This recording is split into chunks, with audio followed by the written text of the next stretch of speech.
Olá, gente, a paz de Cristo. Nós estamos aqui mais uma vez para gravarmos, nossa lição dos jovens, lição e tem um tema, deixa eu falar um negócio aqui, um tema bastante interessante, que é o cuidado com o vento de doutrina, tá bom? O texto bíblico da lição se encontra em Efésios capítulo 4, versículo 11 ao versículo 16. Tá legal? Você pode fazer essa leitura aí em casa mesmo. A gente não vai aqui ler todo o texto. Eu quero apenas destacar aqui no versículo 14, onde tem a palavra vento de doutrina. E esse vento de doutrina é exatamente o tema da lição, que chama a nossa atenção para o cuidado que nós devemos ter com o vento de doutrina. Tá bom? Na própria introdução, eu não vou aqui, como na aula passada, eu não vou, dessa vez, novamente, eu não vou explanar o texto totalmente, mas eu sempre aconselho você aí que quer incrementar, quer, digamos, trazer um conhecimento a mais para a sala de aula, é interessante você fazer uma rápida, dependendo do tempo que você tem em sala de aula e também, claro, da habilidade que você tem em sala dando aula, porque tem professor que pode se atrapalhar com essa questão. Mas o versículo 14 ele fala vento de doutrina, como eu falei. O versículo todo fala assim: para que não sejamos mais meninos inconstantes, levados em roda por todo o vento de doutrina. Veja que o apóstolo Paulo ele deixa muito bem claro que quem é levado por esse vento de doutrina ele classifica como meninos inconstantes, ou seja, uma pessoa que não tem maturidade, é uma pessoa que não tem conhecimento, é uma pessoa que não tem condições de rebater aquilo que é falso, ou seja, aquilo que é contrário aos ensinos da Bíblia Sagrada. Na própria introdução, o texto tem uma parte que diz assim, na introdução da própria lição, vento de doutrina.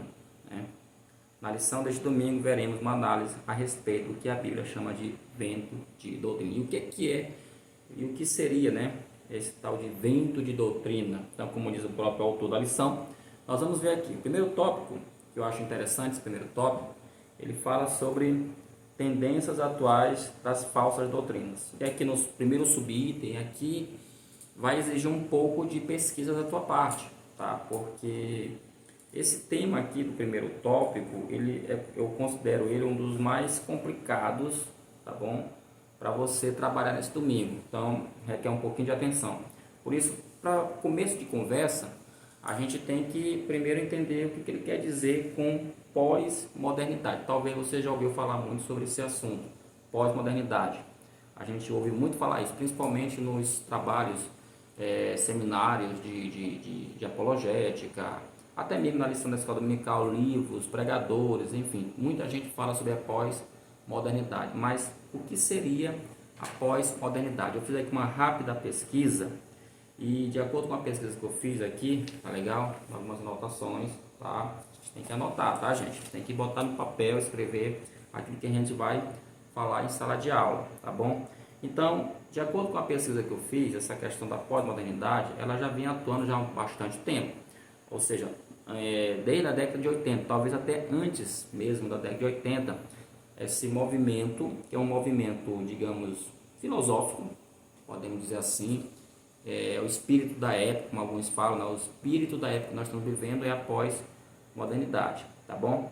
Já há muitos anos isso vem sendo trabalhado, vem sendo proliferado no nosso meio, tá? Tem como características, digamos assim, quais são as características da pós-modernidade? E aí é bom você atentar isso. Primeiro, globalização, ou seja, não existe uma coisa muito, digamos, só em um local, tá? Ela é globalizada, tá legal?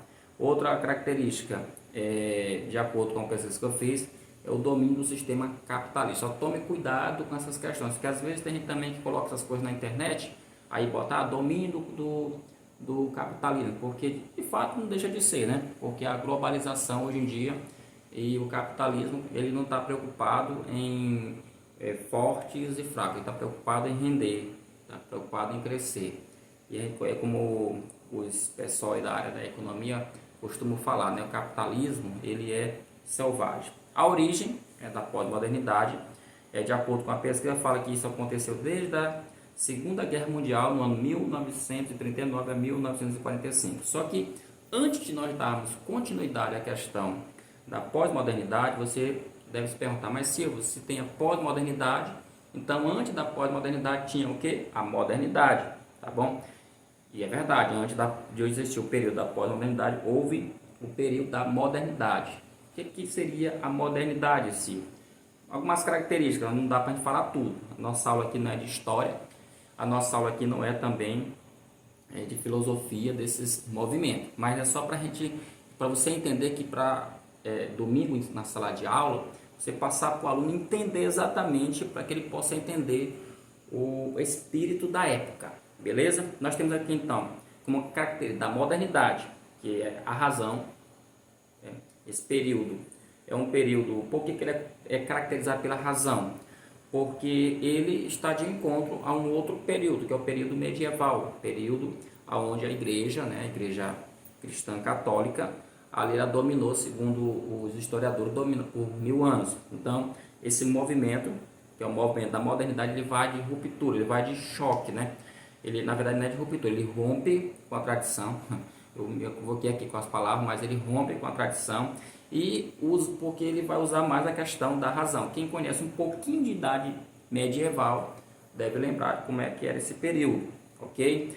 É considerado o pai desse período o René Descartes, que além de filósofo francês, se não me falha a memória, francês, ele era filósofo e também era um matemático, tá? E ele é considerado o pai da razão, de acordo com alguns escritos de livros de filosofia.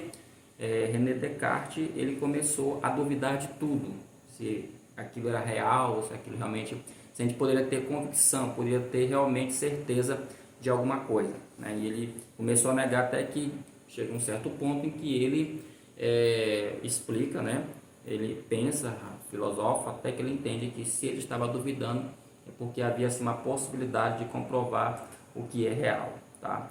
Nesse período ainda moderno, falando um pouco para finalizar, o homem é o centro, porque o centro de todas as coisas agora passa a ser o homem.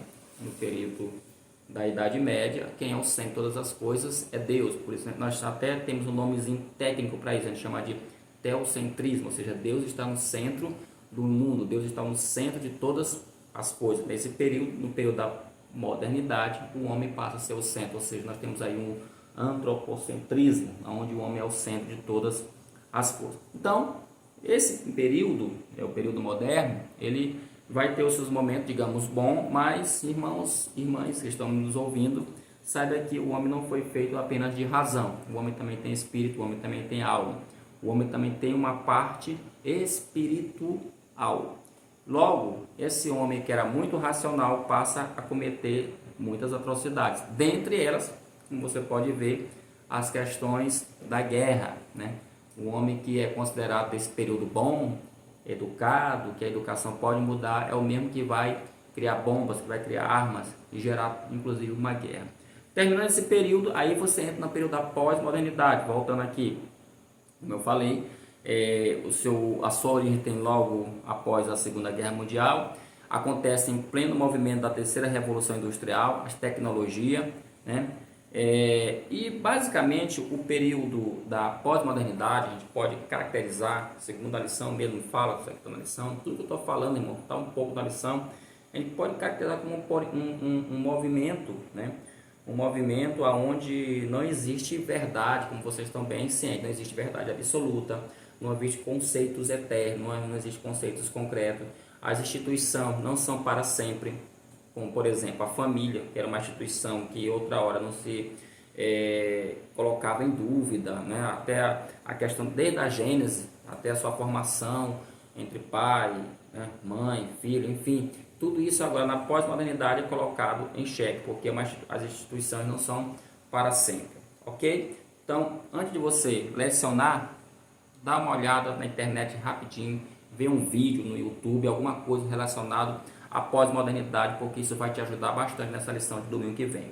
O primeiro tópico da lição, ele trata sobre tendências atuais das falsas doutrinas, tempos pós-modernos, já falei para vocês, tá bom? Eu vou só finalizar lendo aqui o último parágrafo, fala assim: o tempo atual tem sido chamado de pós-moderno, cujo sentido pode ser resumido como movimento da cultura que rejeita os valores da modernidade e vê com desconfiança os princípios racionais e universais. Na prática, o mundo pós-moderno desvaloriza a lógica e o sentido das coisas, dando ênfase ao que foge à regra. Aquilo que eu acabei de falar. Veja que o movimento da pós-modernidade ele vai de encontro ao movimento moderno. Então, por isso é muito importante você, antes de entrar nessa lição domingo, além disso aqui que eu estou falando sobre esses movimentos moderno e pós-moderno, eu te convido a dar uma olhada, porque tem muita coisa na internet que pode te ajudar para dar uma clareada sobre esse tema. E só para finalizar esse primeiro subponto, 1 Coríntios, né? 1 Coríntios, o capítulo 4, 1 Coríntios, versículo 4 também diz assim, sobre esse assunto: pois, embora eu esteja consciente que não há nada contra mim, nem por isso me justifico, pois quem me julga é o Senhor. Na verdade, não é 1 Coríntios, perdão, até estranha a leitura, é 2 Coríntios, capítulo 4. 2 Coríntios, capítulo 4. A gente erra, né, irmão? Porque não tem como não errar, né? 2 Coríntios, capítulo 4, e versículo 4, que diz: entre os quais o Deus deste século cegou a mente dos incrédulos, para que não vejam a luz do Evangelho da glória de Cristo, o qual é a imagem de Deus. Veja que esse sistema caído aí tem um rei, né, que domina, que é Satanás. O segundo subitem fala tempo de desconstruções. Lembra que eu falei? A pós-modernidade ela tem como característica desconstruir. Ela não tem como objetivo construir. Se na modernidade eles construíram, na pós-modernidade é uma desconstrução. Por isso aqui até coloquei aqui, e a lição coloca, alguns teóricos, né? Ele fala aqui, alguns teóricos que representam a ideia desse tempo, que buscam afrontar a fé cristã, tá bom? E um desses teóricos, que está na lição, inclusive está na lição mais na frente, é o chamado Zygmunt Bauman, acho que assim se pronuncia o nome dele, ele é um polonês, sociólogo. Ele é mais conhecido no meio desse pessoal que estuda filosofia, sociologia, como aquele que uniu algumas frases, como por exemplo, a ideia da sociedade líquida, né? Sociedade líquida. Por que ele chama a sociedade pós-moderna como uma sociedade líquida?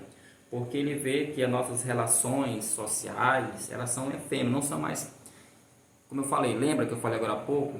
A pós-modernidade, ela desconstrói as coisas, ou seja, ela não tem nenhum compromisso com a ideia de relações que durem para sempre, como, por exemplo, família, né? Quando eu falo família, eu falo de casamento, relações, por exemplo, antigamente as pessoas tinham muito isso, né? Ser fiel a alguma coisa, ser fiel, por exemplo, a uma empresa, ser fiel, por exemplo, até a um partido político.